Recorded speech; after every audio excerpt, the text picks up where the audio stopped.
Wassalatu wassalamu ala Rasulillah wa ala alihi wa sahbihi wa mawalah.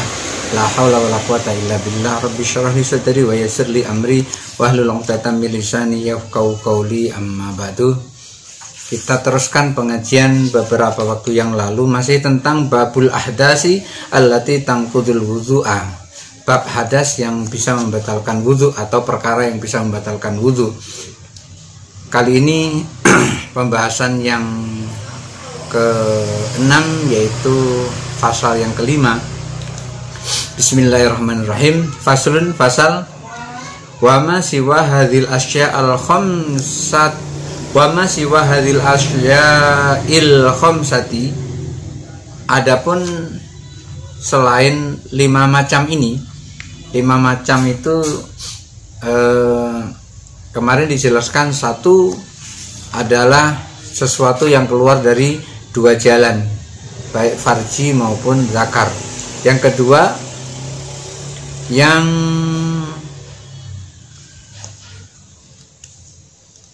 hilang akal karena tidur, artinya sesuatu karena adanya sesuatu yang keluar dari farji atau zakar. 2 karena tidur. 3 hilang akal bukan karena tidur. 4 menyentuh perempuan. Dan 5 menyentuh kemaluan. Selain 5 ini tidak membatalkan wudu. Wa ma siwa hadhil asya'i al khamsati, 5 selain 5 hal ini la yang kudul wudu tidak batal. Seperti apa? Kadamin, seperti darah atau berdarah. Kalau berdarah itu tidak batal. Kadang-kadang ada orang, aku berdarah, tidak batal. Yang bikin batal itu adalah darah yang keluar dari farji, darah yang keluar dari kemaluan perempuan, namanya darah haid. Itu menyebabkan wudunya batal. Tapi kalau darah yang keluar dari tubuh kita yang bukan dari 2 kemaluan itu, dari depan maupun dari belakang, tidak keluar dari kemaluan perempuan darah itu, maka tidak batal. Apalagi kadamil fasodi, damil fasod itu berdarah, keluar darah dari badan kita, itu tidak membatalkan wudu. Wal hijamah, apalagi darah yang keluar tapi karena berbekam. Jadi berbekam itu tidak membatalkan wudu. Wal qai'i, muntah itu juga tidak membatalkan wudu, muntah. 5 ruya Anas radhiyallahu an, berdasarkan riwayat Anas radhiyallahu an, anna Nabi sallallahu alaihi wasallam, bahwa Nabi sallallahu alaihi wasallam ihtajama, Rasulullah pernah melakukan berbekam. Wasolla, setelah berbekam Nabi langsung sholat. Ya tentu sebelum berbekam Nabi masih ada wudunya. Begitu ada wudu Nabi berbekam. Begitu Nabi berbekam langsung Nabi sholat. Walam yatawaddo, tidak wudu lagi. Begitu selesai berbekam Nabi langsung sholat tanpa wudu lagi. Walam yazid alal ghusli mahajimihi, dan Nabi juga tidak menambahi membasuh pada bekas berbekamnya. Jadi orang itu sahabat membekam Nabi, begitu membekam Nabi kan oleh sahabat itu dilap bekas bekamannya itu, dan Nabi tidak menambah ngelap lagi. Nabi tidak menambahi ngelap bekas bekaman tersebut. Jadi bekas bekaman tersebut tidak ditambahi oleh Nabi, dilap. Jadi cukup yang dilap oleh ahli bekam tersebut. Jadi Nabi tidak menambahi. Makanya dikatakan sini walam yazid ala ghusli mahajimihi, tidak menambahi lapan, tidak menambahi basuhan pada bekas bekamannya. Wa kadzalika aklu syai'in minal luhum, makan juga tidak batal. Aklu syai'in minal luhum, makan dari makanan daging tidak batal. Habis wudu kemudian makan kari ayam tidak batal. Habis wudu makan sate tidak batal. habis wudhu makan dendeng batokok tidak batal. La yang kudul wudhu, tidak membatalkan wudhu. Makan tidak membatalkan wudhu. Jadi berdarah tidak membatalkan wudhu, berbekam tidak membatalkan wudhu, muntah tidak membatalkan wudhu. Demikian juga makan tidak membatalkan wudhu. Wahaka Ibnu Qos kaulan akhor. Sementara itu Ibnu Qos itu membawa riwayat pendapat lain. Artinya Ibnu Qos itu meriwayatkan pendapat yang lain. Artinya kalau pendapat yang lain berbeda dengan pendapat yang sekarang ini. Apa pendapatnya? Anna aklalah mil jazuri yang kudul wudu. Ini kan lain kan? Tadi sebelumnya dikatakan makan daging itu tidak membatalkan wudhu. Tapi menurut riwayat Ibnu Qos yang meriwayatkan pendapat lain ini mengatakan anna aklaluhu mil jazur, bahwasanya memakan daging unta. Nah, tadi katakan makan daging kan tidak batal. Ini makan daging unta yang kudul wudhu, wudhunya jadi batal. Kita makan daging unta, wudhunya tidak batal. Walaysa bimasyhurin, tapi pendapatnya Ibnu Qos ini tidak masyhur, artinya sedikit sekali yang mengikuti. Yang masyhur adalah makan tidak batal, apapun yang dimakan, asal itu barang halal. Semua yang dimakan itu asalkan itu adalah makanan, maka tidak membatalkan wudhu. Makan sate tidak batal wudhu, makan rendang tidak batal wudhu, makan dendeng batokok tidak batal wudhu, makan ayam crispy tidak batal wudhu. Tapi Ibnu Qos ada membawa riwayat lain, tapi riwayatnya agak aneh. Di sini riwayat tidak masyhur, dikatakan oleh Imam Syirazi tidak masyhur, bahwasanya makan daging unta itu membatalkan wudhu. Tapi riwayat ini tidak masyhur. Wa dalilu ala annahu la yanqudul wudhu, dalilnya, dasarnya bahwa makan dengan daging atau makan daging itu atau makan itu tidak membatalkan wudhu.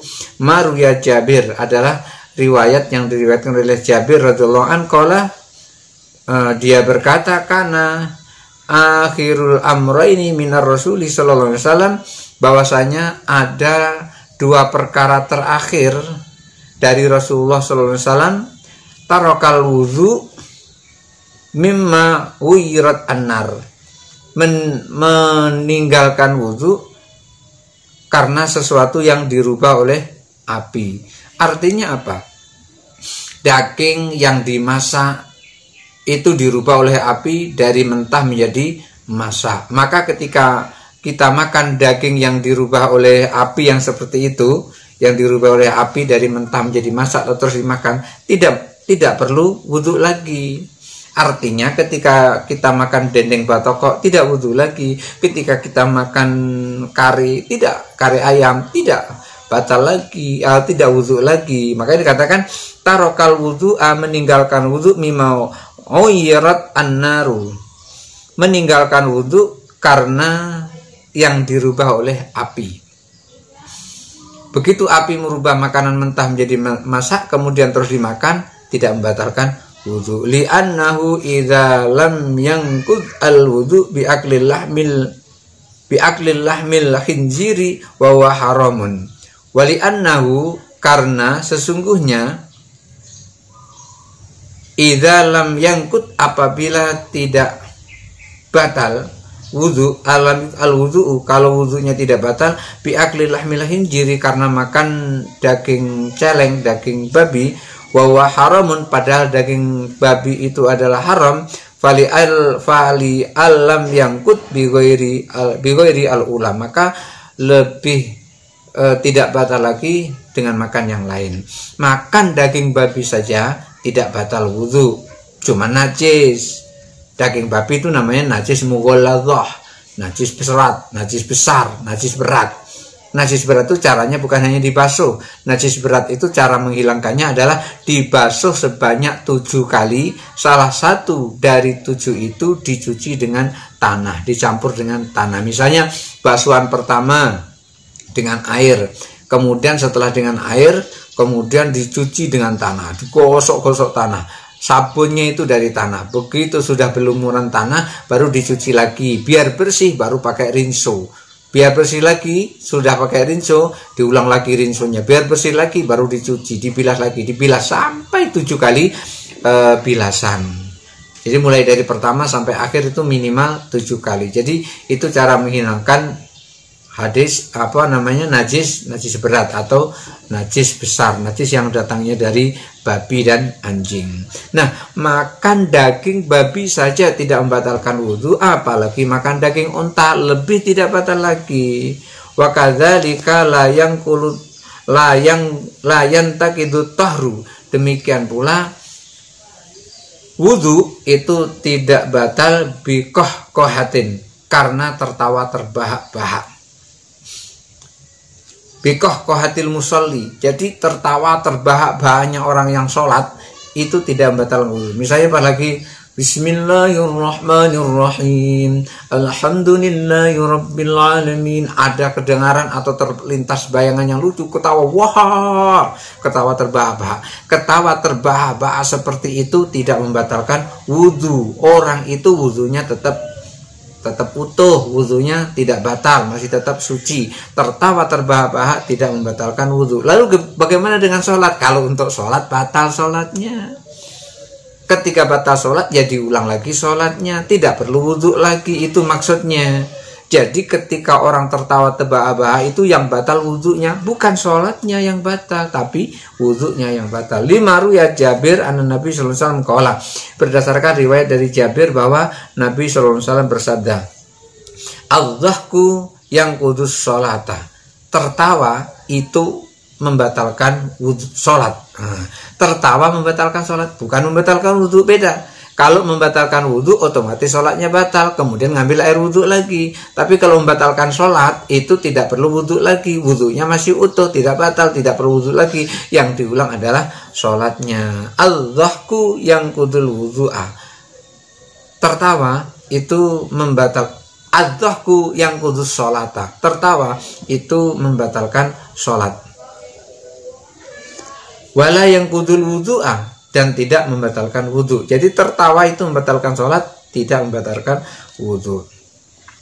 Wal mustahabu ayyatawaddu'a minadh-dhuhaki fis sholati. Wal mustahabu, dan disunahkan ayyatawaddu'a untuk berwudhu minadh-dhuhaki, karena tertawa fis sholati, di dalam sholat. Itu hanya disunahkan saja. Artinya tidak wajib. Orang yang batal sholatnya karena tertawa terbahak-bahak, maka disunahkan untuk berwudu, kemudian baru sholat lagi. Ingat, walaupun tidak wudu lagi, sholatnya tetap sah. Kalau wudu lagi, hukum wudunya sunnah. Maka disunahkan kalau tertawa terbahak-bahak pada saat sholat batal wudunya, kemudian berhenti, maka disunahkan untuk wudu lagi, kemudian baru sholat. Wa minal kalamil qabih, dan omongan-omongan yang jelek itu juga tidak membatalkan wudhu, tapi disunahkan untuk berwudhu. Ngomongan jelek, ngomong kotor, ngomong yang jelek, misalnya ngomongi kelaminnya saking marahnya, ngomongin kelaminnya orang tuanya, itu yang seperti itu nggak bisa dicontohkan. Kemudian yang seperti itu orang yang jelas berdosa, ngomong kotor itu berdosa.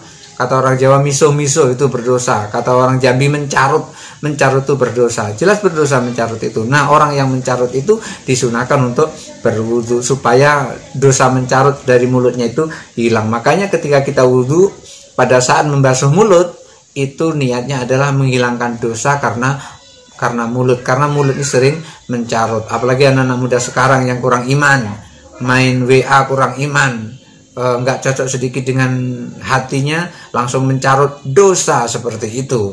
Ngomong sedikit langsung nyebut alat-alat kelamin orang, macam-macam, kelamin bapaknya, kelamin emaknya, berdosa seperti itu. Orang yang seperti itu harus dicuci mulutnya dengan air wudhu. Kalau nggak dicuci dengan air wudhu, dosanya nempel, silahkan nanti akan dirasakan di akhirat nanti. Memang sekarang belum merasakan, nanti begitu masuk ke alam kubur silahkan nanti. Kalau memang Anda kuat dengan ucapan seperti itu, Anda kuat dengan pembicaraan seperti itu, Anda kuat dengan menanggung dosa mencarut itu, silahkan mencarut. Kalau mencarut itu memang membuat hatimu senang. Kalau hatimu dengan mencarut itu senang, berarti hatimu di dalamnya ada iblis. Karena apa? Karena hati orang yang baik tidak akan mengeluarkan ucapan-ucapan yang kotor di mulutnya. Hati orang baik itu hanya mengucapkan yang baik-baik. Seperti botol itu kalau isinya minyak wangi dibuka, keluarnya bau wangi. Artinya apa? Orang yang hatinya baik itu ketika dia ngomong keluarnya enak didengar orang. Tapi kalau hatinya di dalam botol itu ada buntang tikus, ada bangkai tikus, maka begitu dibuka baunya bacin, baunya nggak karu-karuan. Seperti orang anak-anak muda yang senang ngomong kotor itu, senang menyebut alat-alat kelamin yang tidak bisa dicontohkan di sini. Yang seperti itu harus berwudu. Kenapa? Supaya dosanya hilang. Karena ketika dia berwudu, maka dosa itu yang disebabkan oleh mulut akan keluar bersama air yang dimuntahkan dari mulut tersebut. Oleh karena itu, wa minal kalamil qabihi, tetapi tidak membatalkan wudu. Kalamul qabih itu, wa minal kalamil qabihi, omongan kotor tidak membatalkan wudu, tapi disunahkan untuk wudu. 5 ruya Abdullah bin Mas'ud, berdasarkan riwayat dari Abdullah bin Mas'ud radhiyallahu anhu, mudah-mudahan Allah meridhoinya, qala, dia berkata, li anna tawaddu'a minal kalamil khabisati, li an atawaddu'a minal kalamil khabisati ahabbu ilayya min an atawaddu'a minat ta'amit tayyibi. Aku lebih suka li'an atawaddu'a minal kalimatil khabisati ahabbu. Aku lebih suka berwudu karena telah bicara dengan omongan yang kotor. Aku lebih senang berwudu karena telah melakukan pembicaraan kotor. Ila min an atawaddu'a minat ta'amit thayyibi, daripada aku berwudu karena habis memakan makanan yang baik-baik. Jadi Ibnu Mas'ud itu lebih mendahulukan berwudu karena telah ngomong kotor daripada berwudu karena telah makan makanan yang baik-baik. Misalnya makan daging. Tapi intinya tidak membatalkan wudu. Ngomong kotor tidak membatalkan wudu, makan daging tidak membatalkan wudu, hanya saja disunahkan untuk memperbarui wudunya karena telah ngomong kotor. Kenapa? Karena dengan berwudu omongan kotor itu bisa terhapus, omongan kotor itu bisa keluar dosanya bersamaan dengan air yang dikeluarkan dari mulut. Jadi Ibnu Mas'ud itu lebih senang berwudu karena telah ngomong kotor daripada berwudu karena telah makan daging. Wa qalat Aisyah radhiyallahu anha, Aisyah radhiyallahu anha berkata, yatawaddau ahadukum minat ta'amit thayyibi. Kalian berwudu karena habis makan makanan yang baik-baik. Wala yatawaddau minal kalimatil aura'i, tapi kalian tidak berwudu dari omongan yang jelek. Artinya apa? Artinya hadis dari Aisyah ini menyarankan ketika kita ngomong kotor, maka kita harus berwudu supaya omongan kotor kita itu dosanya hilang. Kemudian kebanyakan dari orang habis makan berwudu, habis ngomong kotor tidak berwudu. Itu terbalik, yang seperti itu terbalik. Mestinya habis ngomong kotor berwudu, habis makan tidak usah wudu, nggak apa-apa. Nah, ngomong kotor disuruh untuk berwudu, ini menunjukkan bahwasanya ngomong kotor itu ngandung dosa, sementara wudu itu menghapuskan dosa. Kalau ngomong kotor mengandung dosa, wudu menghapuskan dosa, maka habis ngomong kotor berwudu biar dosanya terhapus. Waqala Ibnu Abbas, dan Ibnu Abbas berkata, al hadasu hadasani. Hadas itu ada dua. hadasul lisan wa hadasul farji. Ada dua, hadas karena lisan dan hadas karena kemaluan. Wa asyadduha hadatul lisan, dan yang paling kuat, yang paling dahsyat adalah hadas karena lisan. Jadi yang merusak kesucian kita itu yang paling kuat adalah lisan. Karena itu Ibnu Mas'ud kalau habis ngomong kotor ngambil air wudhu. Supaya apa? Supaya omong kotornya hilang. Omong kotornya itu dosanya hilang. Karena memikul dosa itu berat. Hanya saja orang-orang sekarang sangat kuat. Saya salut dengan orang-orang sekarang itu. Sangat kuat orang sekarang. Kuat di mana? Kuat dia mikul dosa gitu. Tidak pernah merasa keberatan. Mikul dosa kuat. Tapi kalau mikul pahala dia tidak kuat. Mikul dosa kuat. Mudah-mudahan kita ini digolongkan dari orang yang tidak kuat mikul dosa, tapi kuat mikul pahala. Untuk itu mari kita perhatikan apa yang disabdakan oleh Rasulullah SAW. Kalau kita ngomong kotor, berwudu biar dosanya berkurang, dosanya hilang. Tetapi ketika kita terlena, jangan sampai kita ngikuti keterlenaan itu. Kenapa? Karena setan selalu mencari lengahnya kita. Ketika kita lengah, kita akan diajak ke jalannya. Begitu kita diajak ke jalannya, artinya kita jatuh ke dalam dosa. Dia tepuk tangan yang seperti itu. Karena apa? Akan menjadi temannya nanti di neraka. Karena yang mampu kuat, yang mampu, yang kuat, yang terbiasa di neraka adalah setan. Jadi saya sarankan kepada anak-anak muda, jaga lisan, jaga perasaan, karena lisanmu akan menunjukkan isi hatimu. Karena manusia itu hatinya seperti botol. Orang itu seperti botol. Kalau botol isinya minyak wangi, maka yang keluar dari mulut botol itu adalah harum. Kalau orang hatinya baik, yang keluar dari mulutnya adalah ucapan-ucapan yang baik. Mudah-mudahan kita kuat nyimpen minyak wangi dan tidak kuat kita nyimpen bangkai. Hadanallahu wa iyyakum ajma'in. Wallahu muwaffiq ila aqwamit thoriq. Wassalamualaikum warahmatullahi wabarakatuh.